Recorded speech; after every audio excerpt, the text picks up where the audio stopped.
Did you know that honeybees have a secret dance to communicate? Let's uncover the buzz. Honeybees use a special dance called the waggle dance to share information about food sources. The direction and duration of the dance tell other bees where to find nectar and pollen. Here's how it works. The bee waggles its body while moving in a figure-8 pattern.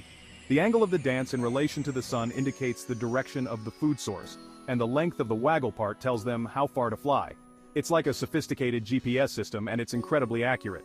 Other bees watch the dance closely and then head out to collect the goodies. But the waggle dance isn't just about food.